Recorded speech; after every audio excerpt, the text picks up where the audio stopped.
জীবনে এগিয়ে যেতে চাইলে দুইটি পরিবর্তন নিজের মধ্যে আনতেই হবে।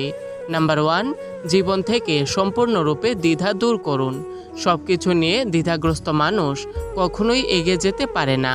এই ধরনের লোকেরা কারো কাছে কিছু চাইতে পারে না এবং তাদের এগিয়ে যাওয়ার সম্ভাবনা কমে যায়। জীবন থেকে দ্বিধা ও সংকোচ দূর করে এগিয়ে যেতে হবে। এটি আপনার অভ্যন্তরীণ আত্মবিশ্বাসকে বাড়িয়ে তোলে। কে আপনাকে পছন্দ করে এবং কে অপছন্দ করে তা মন থেকে মুছে ফেলুন। নাম্বার 2, সময় নষ্ট করা একেবারেই বন্ধ করুন। কোথায় এবং কাকে আপনার সময় দিচ্ছেন সেটি গভীরভাবে নজর দিন। আপনি যদি সময় নষ্ট করা বন্ধ না করেন তবে সময় আপনাকে নষ্ট করবে। সময় সঠিকভাবে পরিচালনা করা সাফল্যের একটি গুরুত্বপূর্ণ চাবিকাঠি। আপনার ক্ষমতা এবং শক্তি সঠিকভাবে বুঝে নিন। সময়কে সঠিকভাবে ব্যবহার করে আপনি সময়ের অপচয় কমান।